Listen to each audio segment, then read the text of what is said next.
Hello friends, welcome to More Creative. दोस्तों, आज 18 जनवरी दिन शनिवार है, वही हिंदी महीना माघ और कृष्ण पक्ष की चतुर्थी है। तो चलिए शुरू करते हैं आज की बड़ी खबरें। यदि आपको खबरें पसंद आए तो वीडियो को लाइक जरूर करिएगा और आप हमें प्रदेश के किस जिले से देख रहे हैं कमेंट बॉक्स में जरूर बताइएगा। दोस्तों, यदि आप चैनल पर नए हैं तो चैनल को सब्सक्राइब कर बेल आइकन पर क्लिक कर दें ताकि अगला वीडियो आपको शीघ्रता से मिले। आप हमारे फेसबुक और इंस्टाग्राम पेज को फॉलो जरूर करें, इसका लिंक डिस्क्रिप्शन में दिया गया है। दोस्तों, मोहन सरकार ने एमएसपी पर गेहूं खरीदी के लिए किया है नया प्लान तैयार। केंद्र सरकार के साथ ही मध्य प्रदेश की मोहन सरकार लगातार किसानों को खुशखबरी दे रही है। हालांकि अभी गेहूं की फसलों की सिंचाई में किसान जुटे हुए हैं, लेकिन केंद्र सरकार के साथ मोहन सरकार ने गेहूं खरीदी के बारे में अभी से अहम घोषणा कर दी है। इसके अनुसार साल 2025-26 के लिए गेहूं का न्यूनतम समर्थन मूल्य 2425 रुपये प्रति क्विंटल घोषित किया गया है। वहीं समर्थन मूल्य पर गेहूं खरीदी के लिए पंजीयन की तारीख भी घोषित कर दी गई है, जो 20 जनवरी रखी गई है। अर्थात 20 जनवरी से किसान अपने गेहूं को समर्थन मूल्य पर बेचने के लिए पंजीयन करा सकते हैं। वहीं किसानों को उम्मीद है कि सरकार गेहूं का बोनस भी किसानों को देगी। दोस्तों, मध्य प्रदेश के खाद्य मंत्री गोविंद सिंह राजपूत ने कहा कि किसानों ने इस बार व्यापक स्तर पर गेहूं की बुआई की है, क्योंकि किसानों को भरोसा था कि सरकार एमएसपी पर गेहूं की खरीदी करेगी। वहीं राज्य सरकार ने अभी से गेहूं खरीदने की तैयारियां शुरू कर दी है। गेहूं उपार्जन के लिए आला अफसरों को निर्देश भी दे दिए गए हैं। भले ही प्रदेश में गेहूं की खरीदी मार्च में होगी, लेकिन अभी से बारदाना, भंडारण, परिवहन की व्यवस्था कर ली गई है ताकि खरीदी केंद्रों पर किसानों को कोई अड़चने न आए।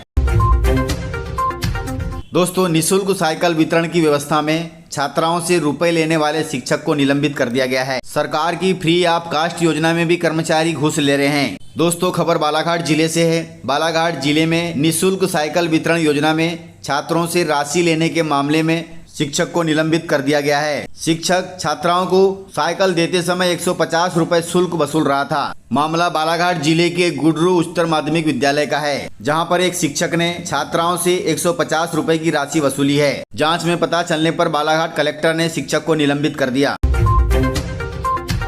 दोस्तों, मध्य प्रदेश के इस जिले में बनेगा वर्ल्ड क्लास एयरपोर्ट। मोहन सरकार के पास पहुंची है इसकी फाइल। दोस्तों, मध्य प्रदेश में रीवा और सतना जिले के बाद सागर में भी एयरपोर्ट बनने वाला है। सागर में एयरपोर्ट की स्थापना को लेकर मध्य प्रदेश सरकार के विमानन विभाग ने 21 बिंदुओं पर जिला प्रशासन से जानकारी मांगी थी, जिसे जिला प्रशासन द्वारा तैयार कर मध्य प्रदेश शासन को भेज दिया गया है। अब जल्द ही यह प्रस्ताव कैबिनेट में पास होगा, उसके बाद केंद्र सरकार के विमानन विभाग को भेज दिया जाएगा। यदि अब सागर में भी एयरपोर्ट बनता है तो यहाँ से एयर कनेक्टिविटी बढ़ जाएगी। दोस्तों, बिजली उपभोक्ताओं के लिए जरूरी खबर है, क्योंकि बिजली कंपनी ने जारी किए हैं बिजली उपभोक्ताओं के लिए कड़े नियम। कड़े नियम में 10,000 रुपए का जुर्माना और 3 साल की जेल हो सकती है। दोस्तों, मध्य क्षेत्र विद्युत वितरण कंपनी ने कुछ ग्राहकों को लेकर बड़ा फैसला लिया है, जिसमें अब कस्टमर पर 10,000 रुपए का जुर्माना और 3 साल तक की जेल हो सकती है। जिसके अनुसार यदि ग्राहक ने बिजली चोरी की या बिजली का बिल नहीं भरा तो इस कंडीशन में बिजली विभाग कनेक्शन काट देगा। यदि कटा हुआ कनेक्शन ग्राहक पुनः जोड़ता है तो उसे 3 साल की जेल का प्रावधान रखा गया है। इसके अलावा 10,000 रुपए का जुर्माना भी रखा गया है। इसलिए ध्यान रखें, समय पर बिजली बिल चुकाएं, अन्यथा कनेक्शन काटा जा सकता है। दोस्तों, कर्मचारियों के लिए बड़ी खबर है। मध्य प्रदेश सरकार ने कर्मचारियों को दिया है सख्त आदेश, जिसमें अगले 17 दिनों में कर्मचारियों को देना होगा अपनी अचल संपत्ति का ब्यौरा।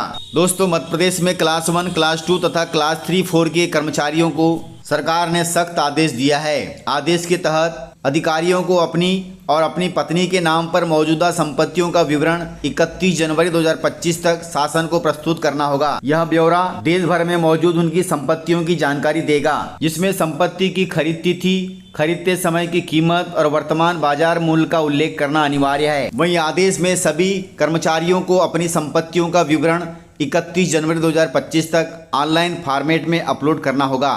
इसके अलावा हार्ड कॉपी भी शासन को प्रस्तुत करनी होगी। यदि अधिकारियों ने शासन के इन निर्देशों का पालन नहीं किया तो कार्रवाई हो सकती है।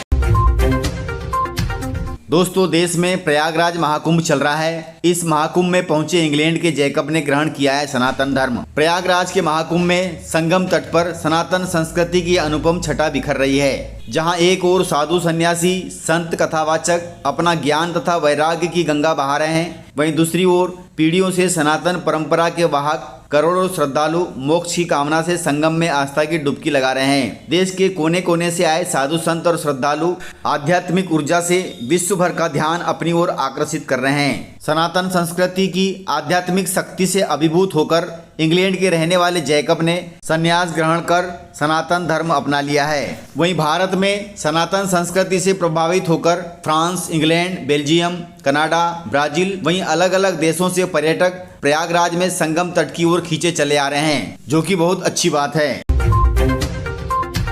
दोस्तों, मुख्यमंत्री मोहन यादव को 55 नामों की सूची भेजी गई है, जिन जगहों के नाम बदले जाएंगे।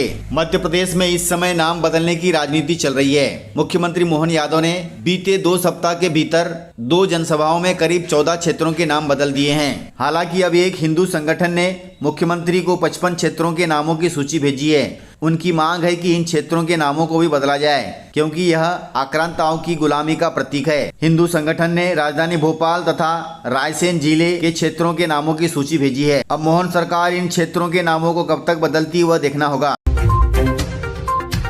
दोस्तों, सिम कार्ड खरीदने के लिए अब जरूरी हो गया है आधार बायोमेट्रिक वेरिफिकेशन। इसके लिए पीएमओ ने जारी किया है नया आदेश। दोस्तों, प्रधानमंत्री कार्यालय ने सिम कार्ड खरीदने के लिए नए नियम जारी किए हैं, जिसके तहत सिम कार्ड कनेक्शनों के लिए आधार आधारित बायोमेट्रिक वेरिफिकेशन अनिवार्य कर दिया गया है। अर्थात जब भी आप नया सिम कार्ड खरीदने जाएंगे तो आपको आधार कार्ड ले जाना होगा और अपना फिंगरप्रिंट वेरिफिकेशन करवाना होगा, तभी आपको नया सिम मिल सकता है। यह कदम लोगों को फर्जी दस्तावेजों के जरिए मोबाइल कनेक्शन हासिल करने से रोकने के लिए उठाया जा रहा है। इसके अलावा सिम के माध्यम से होने वाली धोखाधड़ी तथा अन्य आपराधिक गतिविधियों को भी रोका जा सकेगा। दोस्तों, हम सभी जानते हैं कि पहले सिम कार्ड खरीदने के लिए वोटर आईडी, पासपोर्ट या अन्य सरकारी पहचान पत्र का इस्तेमाल किया जाता था। हालांकि नए नियमों के तहत अब सभी नए सिम कार्ड एक्टिवेशन के लिए आधार बायोमेट्रिक वेरिफिकेशन अनिवार्य होगा। इसके लिए कड़े नियम आए हैं कि दुकानदार अब इस प्रक्रिया के बिना सिम कार्ड नहीं बेच पाएंगे।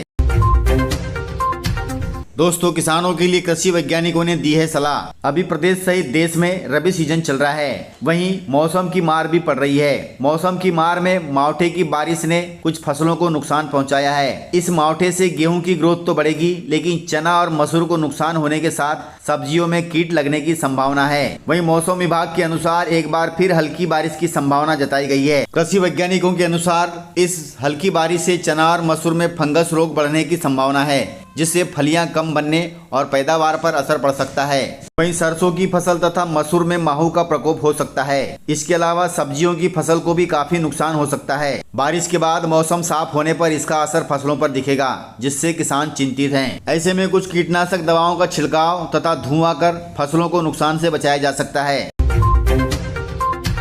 दोस्तों, मध्य प्रदेश सरकार कर्ज लेने की लिमिट बढ़ाने के लिए केंद्र सरकार से मांग रही है अनुमति। मध्य प्रदेश में विकास की गति को बढ़ाने के लिए सरकार को पैसा लगेगा और सरकार के पास उतना पैसा नहीं है, इसलिए सरकार कर्ज लेकर विकास की गतियों को आगे बढ़ा रही है। लेकिन अब कर्ज लेने की सीमा भी खत्म हो चुकी है, इसलिए मध्य प्रदेश सरकार अधिक कर्ज लेने की अनुमति भारत सरकार से मांगेगी। हालांकि अभी प्रदेश को जीएसडीपी के अनुपात में 3% कर्ज लेने की अनुमति है। यदि केंद्र सरकार यह अनुमति दे देती है तो प्रदेश सरकार पुनः कर्ज ले सकती है। वहीं आपको बता दें कि अभी प्रदेश पर 4 लाख करोड़ रुपए से अधिक का कर्ज हो गया है, जिसका भुगतान प्रदेश की जनता को भी भरना पड़ेगा। इस प्रकार से जानकारियां थी। तो मिलते हैं सर अगली वीडियो में, तब तक के लिए जय हिंद, जय भारत, जय मध्य प्रदेश।